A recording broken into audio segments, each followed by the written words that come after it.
Get out of jail free. These two inmates were released from Guantanamo Bay this week, marking the third release this month, and the bipartisan budget deal in Congress may allow for more releases. So why is the Obama administration releasing prisoners who are apparently high-risk prisoners? Former Attorney General Michael Mukasey joins us now with his take on this. Thanks a lot for joining us. Good morning. Good to be with you, Tucker. Maybe this is a naive question, but these sound like bad guys. Why don't we just put them on trial like every other bad guy and put them in prison?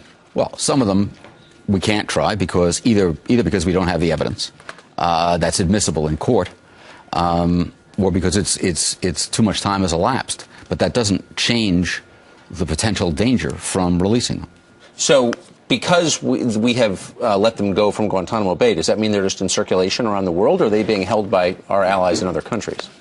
Well, they're not being held by our allies, I can assure you of that. They're in circulation. In fact, the recidivism rate of people who get released from Guantanamo is upwards of 25%, and that's the ones we know about. That's the ones we either kill on the battlefield because we encounter them again, or recapture.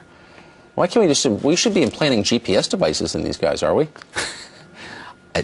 No, I don't think so. Okay. There's been massive debate this week since the judge's ruling at the beginning of the week about the NSA and its programs that entail surveillance of American citizens. Very little has been said. The focus has been on the phone calls. Little has been said about their apparent program to keep track of everyone's Google searches. Is it important to keep track of what I'm searching on Google to keep the country safe? Well, the fact is that commercial businesses keep track of your Google searches. Yes.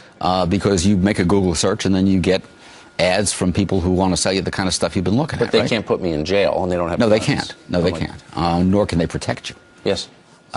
So I don't know whether we are in fact monitoring Google searches. Yes. It's hard to imagine a reasonable basis for monitoring everybody's Google searches. I can understand monitoring some people's Google searches. Right. Exactly. And that seems like so. It's not your impression that the U.S. government is currently keeping track of what everybody does, just some people?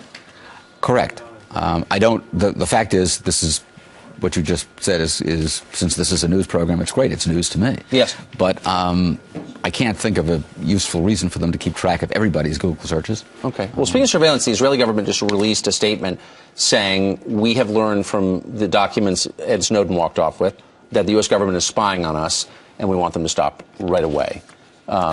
Is this common? That we'd be spying on Israel or other allies? Yes, of course. Yes. And they're spying on us. Right. It happens, as they say, welcome to the NFL. Yes.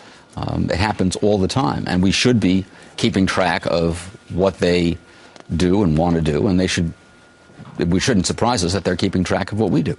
Does it surprise you that President Obama, who ran as a kind of grouchy civil libertarian and the Bush administration committed all these excesses and I'm going to set them straight, has not only not closed Gitmo so far, but it has expanded the reach of these surveillance programs, apparently? I don't know that he's expanded them.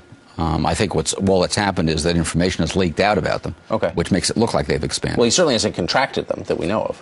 Hopefully not, and hopefully he won't, notwithstanding the recommendation of this in this 300-page report that just got issued by his committee. But does it surprise me? No, because that's the reality. And once you're sitting in that chair, you confront reality. Well, we know on the question of the phone calls, we know that all phone calls, the metadata from all phone calls is being tracked. Why is it important to keep track of my phone calls? Because the government is keeping track of my phone calls. Why is that good? It's not necessarily important to keep track of your phone calls, but it's important to keep track of everybody's phone calls, not the content of them. There's no content in any of this. It's simply the number that calls, the number that is called, the date and length of the call. How is that useful? If we get a telephone number overseas that belongs to a terrorist safe house or a terrorist cell phone, we can check whether that number has called any number in the United States or been called by any number in the United States. You, odds on, have not called any such person or been called by any such person. I do wish they'd carve out an exemption for me. I'm sure you do. Yes, I do. Former Attorney General, thank you for joining us. It's hard to do. Yes, it is.